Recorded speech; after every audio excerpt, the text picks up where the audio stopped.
everyone, and welcome to the Ignition Podcast. Officially the first episode with video today. And I'm honored to have Eduardo, my co-host, and a very special guest, and also our boss, Daniel Shnaider, CEO of Warmy.io and Enabis.io. It's really nice to have you here, Edu and Daniel. Thank you so much for being here with me today. Hello, Thank you. Daniel, and welcome. Very exciting, guys. Yeah. Let's do this. Now, Daniel, we've heard about you on many occasions from your working perspective, and we'll definitely get there because you have a very unique background, right? With AI, we're going to talk about that hospital and how you actually brought AI into hospitals in a very interesting way and medicine. But before going to the entrepreneur that today is the CEO of both Warmy and Enabis, we want to know a little bit more about yourself. So if you could just present yourself to everyone that doesn't know you, where you're from, some curiosities. Where did it all begin? I want to know, what did you do when you were like 10? Exactly, Okay. before AI came in your life. Yeah, so I'm Daniel from Israel. I'm as of today I'm 35 years old, and Such a young boy. Right? yeah, so to be running I'm a company at 35. yeah, so and I don't know. I live in not a big city, not far from Tel Aviv, which is the biggest city in Israel. And till the age of 18, I always, was going to some parties, bars, as everyone. Nothing special. But I think I studied pretty well. Not for me, for my parents mainly. They wanted me to have a good grades, and then I went to the university. In the university, I studied also something I don't like, which is electrical engineering. I didn't like it that much. Wow. But again, yeah, I didn't like it I at would all. never guess. Why didn't you Okay. like it? Why I didn't like it? I don't know. For me, it was boring. It was boring. Nothing, too much physics, too much math, and I'm very active. I need some movement all the time to do something, and it was pretty boring. And then I went to the military. Then I went to the military serving. I was a military officer. I've been to military for overall I think 5-6 years, and I was in one of the tech units in Israel. So I went to the university and then went to one of the tech units in Israel in the military. Did you choose to get into that unit, or they just saw your background in it?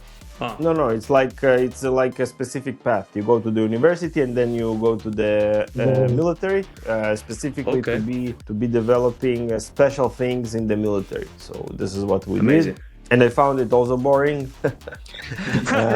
Really? The military boring? Yeah, pretty boring. It was You pretty didn't boring. do many things there. It's pretty boring because I couldn't express myself, and I always wanted to do something, to innovate, to lead.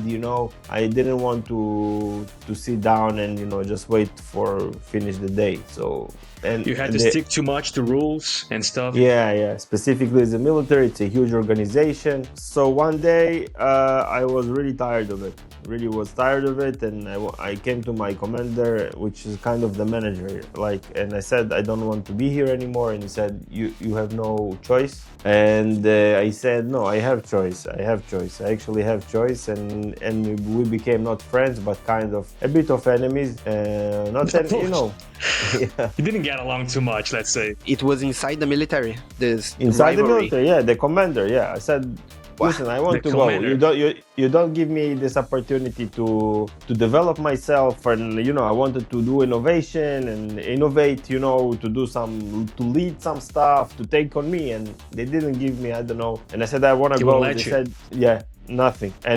And they said you need to stick to what we say, and that's it. So this is your frame, and that's it, and you do nothing. And I was really tired. I said a few things that might be right now I'm a bit regret, but not regret the way I said. So he said, okay, this is enough for me, and you go to the jail. to the military jail. What? No So way. that's a Okay. jail story for us. Come on, how was in the jail? Like people say that jail in Israel is like very, very, I don't know the word to say, but a strong place, a hard place. How was Honestly, it was like an hotel. Yeah, it was a special military jail, maybe right? maybe it was a special jail. I don't know, but the only thing I couldn't have is the phone and a kind of freedom to go out. But it wasn't a jail, kind of as a jail as in the movies. So it was pretty nice. For how much time did you? Yeah, he did sent you me stay for there? 2 weeks. 2 weeks. 2 weeks. 2 weeks. Okay. Okay. Not that much, and I met them. I met them pretty nice people, which also did something not that wrong. You know, it's not like I, God forbid, killed someone. It just, you know, I didn't want to do what they said. But one day, after being there for 2-3 days, a nice, interesting guy came in as well. You know, it's like a fresh meat coming to the jail. Okay. And this guy, A and recruit? this fresh meat, yeah, it was also a joke there. And this guy was the son of the founder of Waze, the navigator app. The Navigator Whoa. app. Whoa. the Yeah. navigation, Okay. yeah, navigation app. Okay. Navigation app, yeah. So he came into the jail as well. I didn't know that. I didn't know him, but you know, we His started father to talk. was And Israeli, also the Waze founder. yeah, Yeah, I it's didn't know it Israeli. was. Wow. Whoa, Yeah, I it's didn't know. Israeli. Yeah, he even wrote a very nice book which called "Fall in Love with the Problem, Not the Solution." It's very, you know, very Wow, this is it. respected entrepreneur in Israel. Very respected. Yeah, he came into the jail. We started to talk, and then he said, "I'm the son of the founder of Waze." I met him 6 months or 1 year after his father sold to Google. So he was very famous in Israel. It was the biggest exit in Israel ever at that time. Waze sold to Google.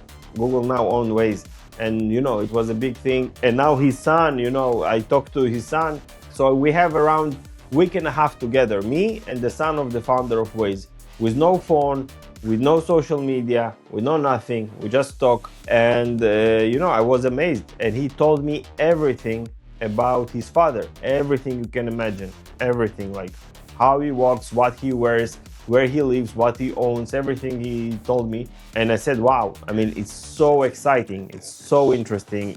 And I think I know what I want to do when I will be adult. So I felt it. Obviously, back then I was far away from Waze. Even today I'm far away from Waze.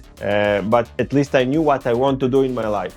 I knew exactly what I want to do. And this is how it started. So I finished my jail experience. I went back to my unit, and my commander thought, so what is jail? It's a punishment. So you get the punishment, you think you are, now you are aligned.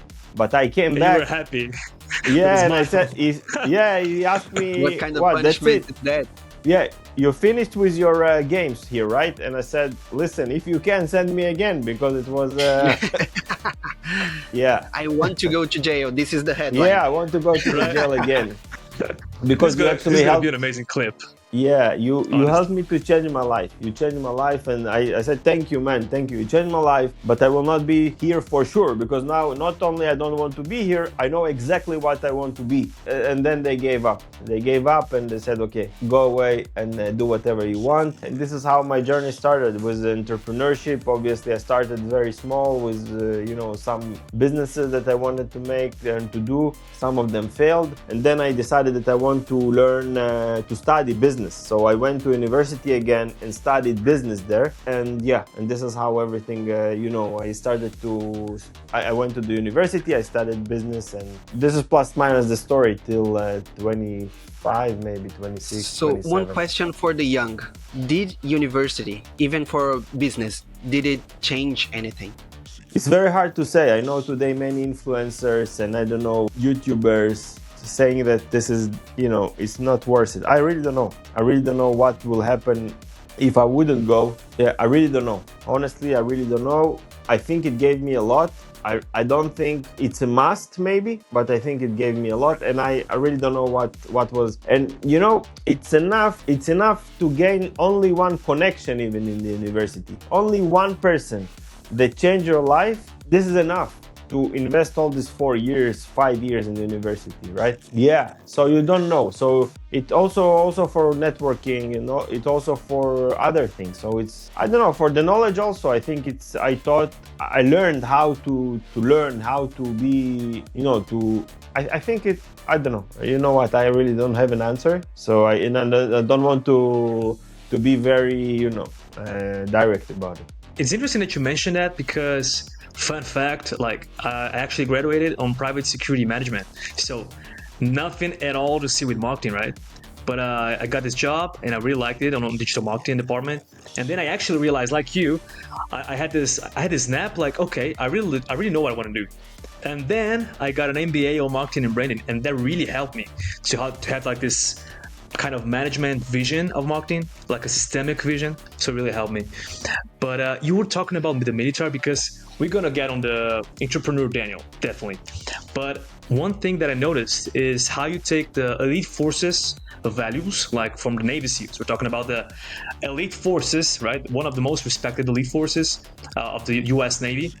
And the Navy SEALs think kind of differently from most of the entrepreneurs, like, because of course with AI, we definitely can accelerate results, right?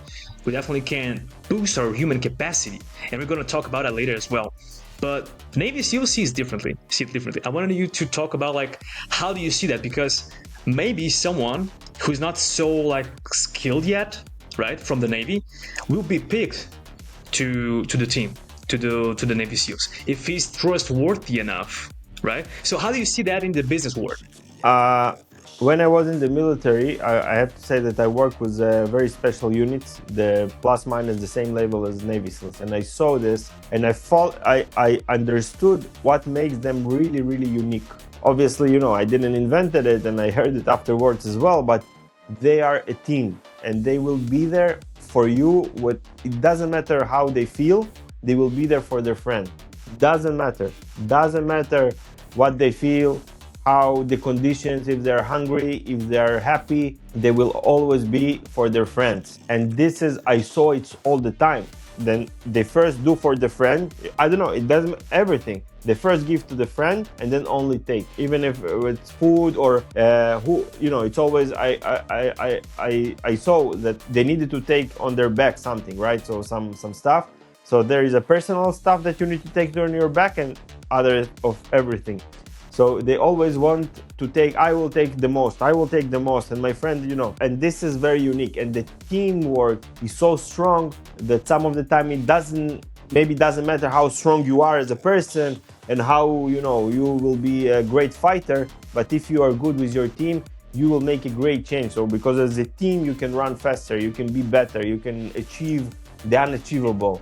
And this is what I like, and this is, and then obviously afterwards, Simon Sinek spoke about it, and all these speeches that, you know, became very popular. So yeah.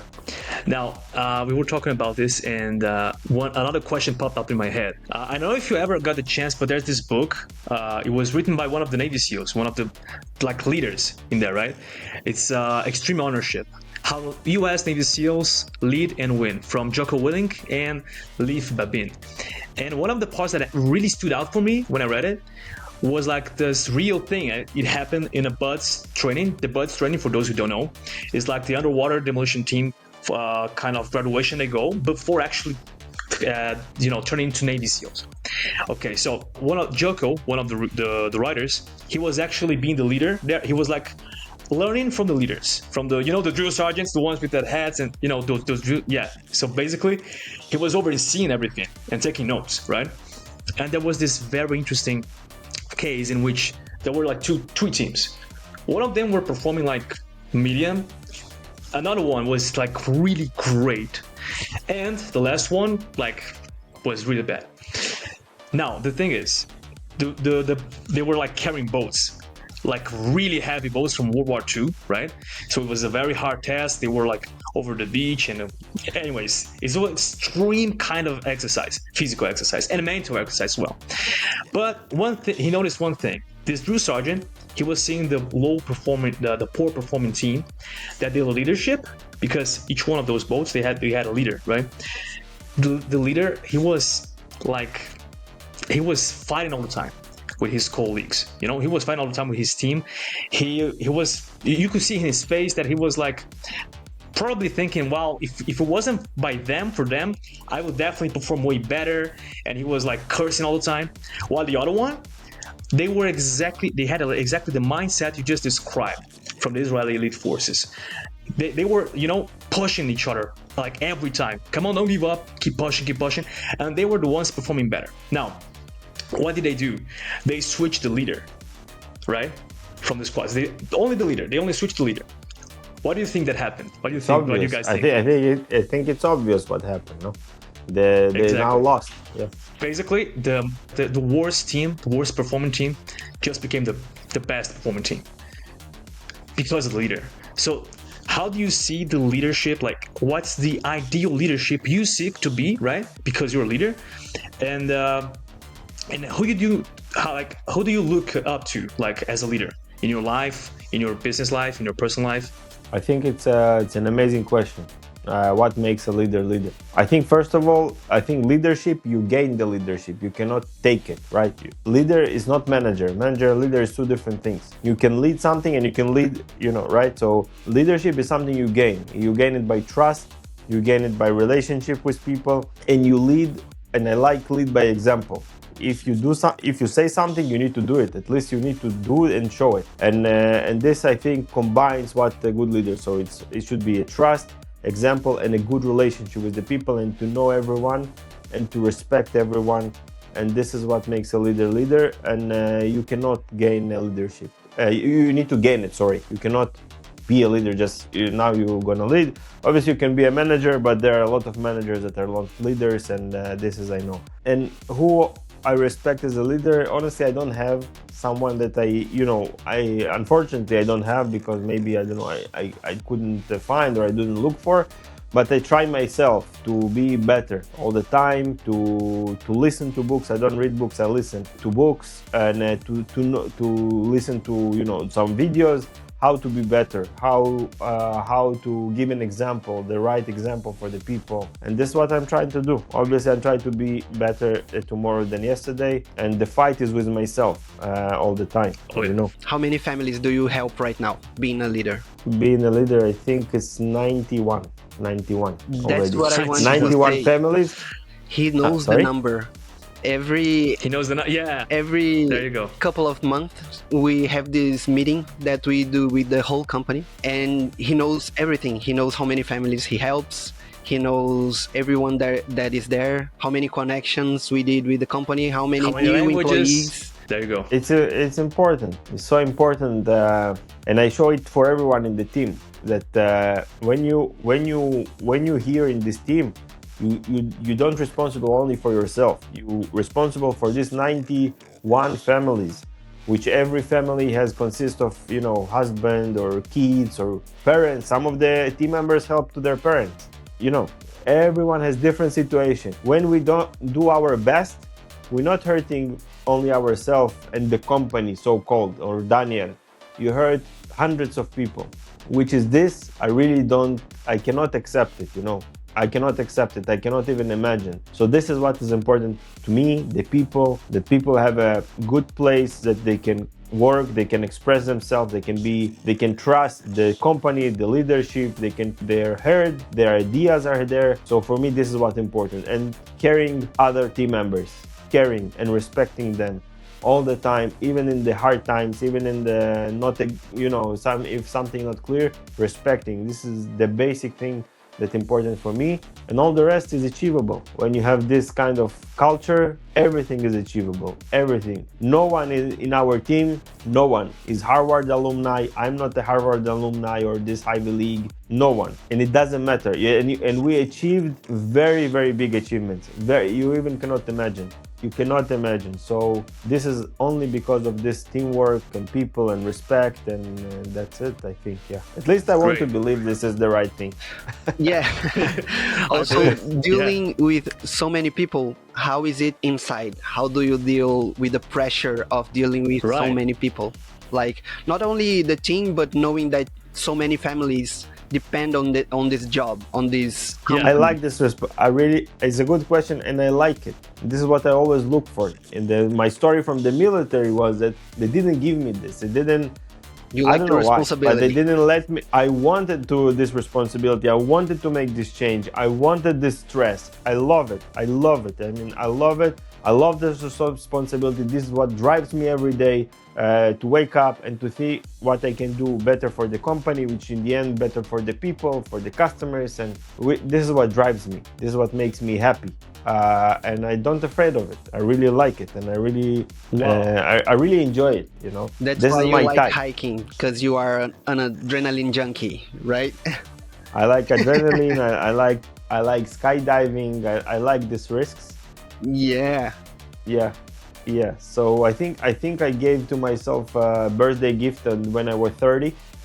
Skydiving license, like you have sky. You wanted to get a with license for that. Yeah, I have a license, so I can skydive by myself. That's amazing. Okay. Now maybe that could be one of the prizes in the future. You know, get all of your employees skydiving with you. I don't know, man. Yeah, Would be I'm not terrifying. against it. Terrifying. Not everyone will want to jump from a plane. Yeah, I'm not yeah. against it. I'm not against it, honestly. Let's see. Maybe we will have for sure, we'll have a marketing offsite somewhere as we did last year, and maybe we all Amazing. go to skydiving if you want. You can be, Yeah. you I'm can for be it. tied to me. You can be tied to me. Okay, So, okay. if you want. If I go, the company goes. Okay. There you go. Well, I would actually I would do that deal. I would do that deal. I always had this fear of height, but something fascinates me about just surviving Just something like jumping that. You know? from a plane. It's just, yeah. I don't know. Talking about extreme things, let me just do one more question. You said you wanted to send the first email from the Everest, right? Right. There you go. So how is this dream going? Yeah, so I was in the Everest base camp, which is far but not far. Okay, so Not top Okay. of the mountain. yeah, it's not in the far middle, by right? but it's not that in the middle. It's 6,000.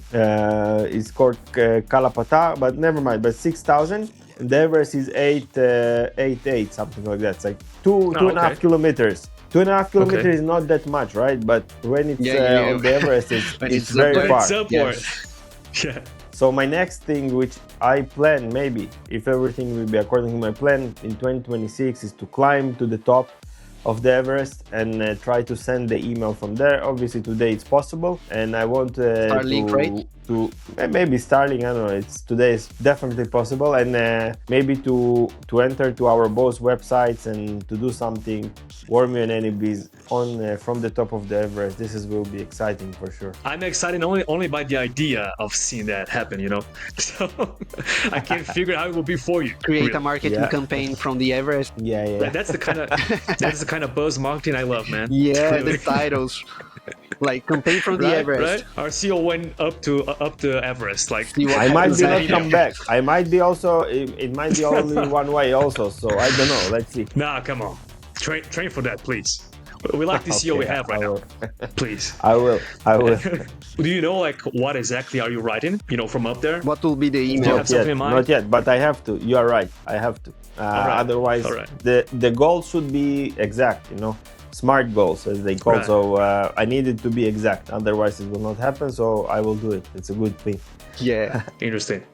All right. So we were talking about Daniel from the military prison to a very successful entrepreneur. Now, we know you've gone to the university, but now you had a goal, you had exactly the direction you wanted to follow, right? Into the business world after that conversation. And how did you actually come to Army? Like, what happened, you know? It was a very long journey. So I tried so much things, so much businesses, and nothing went well, unfortunately. So different businesses, importing thing, not digital, importing thing, and try to sell them. Other brands, our maybe local thing, you know, in the city in Israel, and it didn't went well. And then I heard about selling on Amazon, and back then it was very, you know, like the AI now, the hype and everything, which is a good hype. The same it was about selling online, Amazon, e-commerce. It was, and I decided I want to try. So for 2 years, I tried to sell on Amazon, and it was really, really bad. I mean, I couldn't sell. I couldn't. I Why made exactly? maybe, why, I don't know. I really, if I knew, I would make money. So, uh, No, I get it, but like the main pain points you observed, like what was giving you like the headache, you know, that you identified maybe. I don't know. I nobody bought from me. I couldn't appear on the first pages, on the first searches.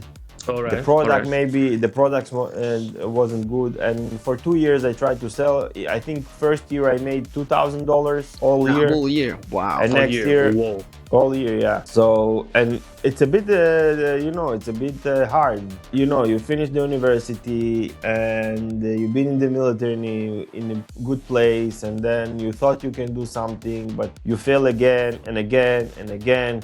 And you made only 2,000 a year, which is nothing. And obviously I went and took a loan from the bank.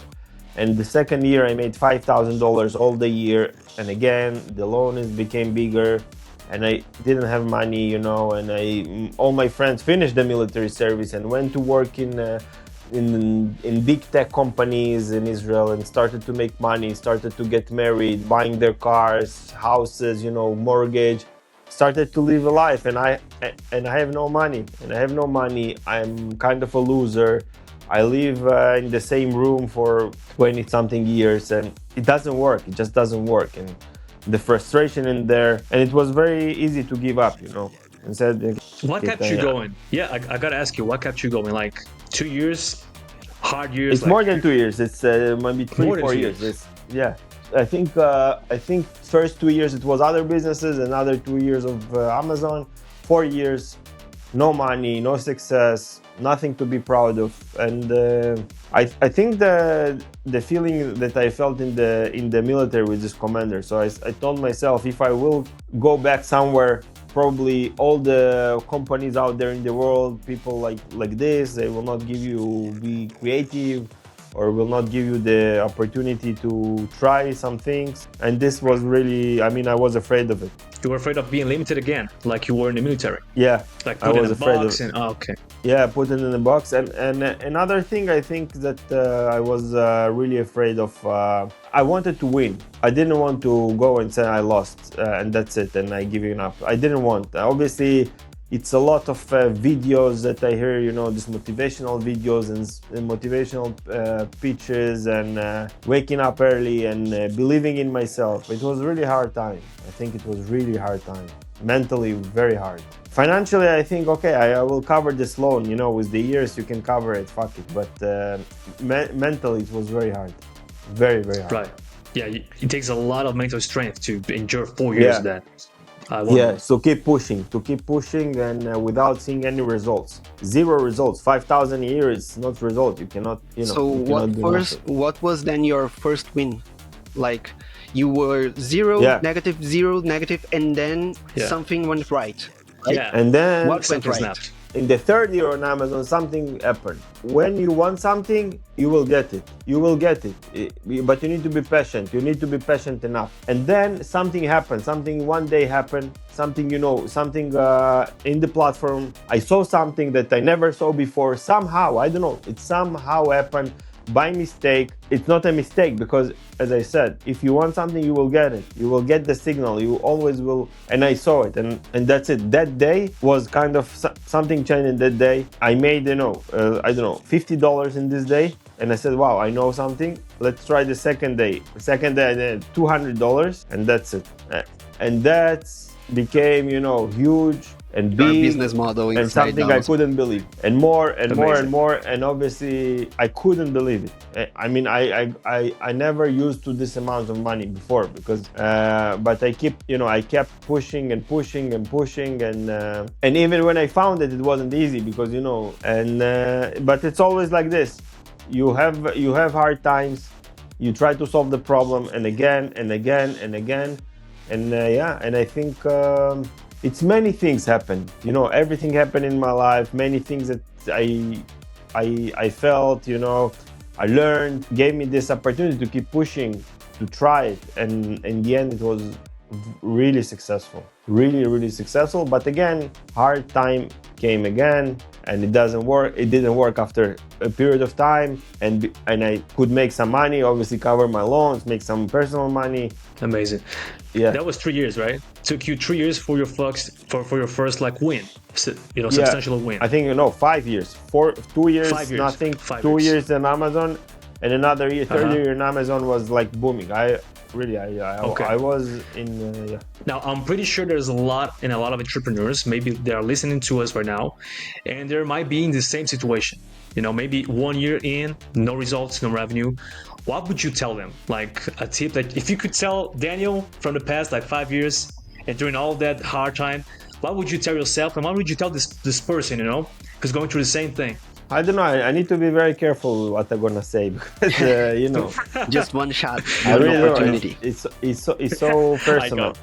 It's so personal. Yeah. I had the place to sleep and eat. I was living with my parents, so I could take those risks. Because I don't know, but obviously, it's a cliche, but never give up. Never give up. If you believe in yourself and what you are doing, you cannot give up. You just cannot. But if you give up, you probably don't want it enough. And if you don't want it enough, you need to check yourself why you don't want to. Maybe you want it for your parents, maybe you want it for your spouse. I don't know. But if you are giving up, you don't want it enough. So you have to ask yourself, what do you want it enough to not give up, right? Find the thing that you want it enough. Yeah, so There you you really want it as you want to breathe, You want it, and you never give up, and you want it, and you will fight for it, and you will achieve it, for sure. But it will take time. It will take time, and this is what I learned. Also, with Wormy today and Anybees, not everything is smooth, not everything is easy. But it's again, never giving up. It was Wormy, I had so many points to give up, you even cannot imagine. But I learned from the first time that I cannot. That's it. So I proved myself. If you give up, you lose. But here again, we had very hard times with Wormy at the very beginning, and I could give up and go somewhere. But today, you see, and even today, many things are hard, many things are not clear, and I grow and learn together with the company, with the people. So it's always like that. That's amazing. And after Amazon, like what happened? Like what brought you from Amazon for a successful, finally after so much effort, right, to a successful result? And what brought you from there to Wormy? Yeah, which is I was gonna ask, like, you started on Amazon and then you wrote an AI by yourself. Like, what made this jump from Amazon to writing an AI? It's a good question because people get used to everything. You can put them in a bad condition, they will used to it. In a good condition, they will used to it, and they want more or less. It's always like that. So I got used to this Amazon and used to this routine, even though I made some money. But I wanted something more exciting. I wanted something more techy. I remember this Waze founder. I wanted something this style. So this connects back to the prison, right? Again, jail. So I wanted to be like him, not like someone that buying and selling. I wanted something techy and nice and product that's growing and startup and technology and I came up with this idea. That you can scan your moles on the skin. And maybe the phone will tell you if there is, God forbid, cancer or not, or suspicious mole or something. And I used my knowledge from from the university to develop it, and I actually developed from it. From the engineering university. Engineering, yeah. But it wasn't that easy. Because I needed a lot of certificates like FDA, because there is a problem. What is the problem? If you, God forbid, say someone that everything is okay, if you take a picture and it says it's okay, you don't have anything, but actually he has something, and you kind of took responsibility for. You told the skin cancer was not a skin cancer, but he had cancer. Yeah. So to take this responsibility, you need a certificate, which is FDA or American, and I said to myself, I will not go through this right now. I'm not ready mentally to go to certificates, America, and I got many rewards with money and without money about this project from the university and other places. but it wasn't enough, and it was I felt like it's not for me. Like this project is too big for me. It was this stage, you know, to get all this insurance only because of this, that you took responsibility, that you said you don't have anything, but actually the patient had, and he didn't go to the doctor, and he might be, you know, So and therefore couldn't treat himself in time. Right. Yeah. So I decided to stop this project, and I said it's not for me. I'm not ready for this journey. Like you had a great idea, but sorry to interrupt. Go ahead. Yeah, exactly. I have a great idea. The technology worked well, but the bureaucracy and you know, so many things can go wrong. You know, like a lot of barriers, right? Yeah. Got it. Interesting. You then transform this AI in another thing, the language, the basis. So the products on Amazon, what I started to think that even maybe I will sell this product not online but to physical stores. Let's try to think different. If everyone now booming e-commerce, let's try to sell it to physical stores in the US. Many physical stores, right? Gift shops or big chains, you have everything. So I started to think maybe I will think different, not like everyone e-commerce now and booming, you know, I want to be different. So I went to Google Maps and Yelp, and I looked for businesses in different locations in specific category, let's say gift shop. And I looked for all the gift shops, and I took all the emails of the stores and started to send emails a lot and say, hey, I have this product and I know can it fit for your business, and I know you have a store in, I don't know, in Delaware, and I know it can be a fit. What do you think if I send you a sample to your store, and you will try it and you will see it, and maybe if you like it, my minimum order, let's say 100 pieces, I will give you a good price, you will sell it, you will make money, you will order them from me again. And I wanted to switch also from e-commerce to physical business kind of, and plus it's a B2B, which is I thought always is better. Because it was B2C on Amazon, right? It's like my business selling to and customer is not repeating. But in the store, I thought if I will sell him 100, he will need another 100 next month. Yeah, so I thought, But and I started to send a lot of emails, and you know, from different software that was out there. But I figure out that, you know, some of them replying, but over the time, the reply rate just go down and down and down, and I couldn't understand why the reply rate so low. I couldn't understand why at the beginning they're replying the stores and then they're not replying. And I figure out that there is a problem that emails go to spam. And I Googled for a solution, how to stop my emails from going to spam. And back then was one solution, one business, which, you know, the website wasn't trustable enough. And the product was looking not that good, I don't know, and I tried suspicious. A bit, yeah, like a bit not modern. The LinkedIn of the company was not good, I don't know. But I tried the product, it was 50 USD, and it didn't solve my problem. So I started to look for a solution for this problem, and I couldn't find it for a solution. I tried to solve it to myself, and I started to solve it to myself, and I said, I had this moment, that I said, fuck, I have something good here, right? It's not only solving me, but I can do it for others as well. You discovered how to solve it for you, and then thought, I can make money on this. Right. Yeah, I said, I solved it to myself. I couldn't find a solution. You found the solution yourself. Right.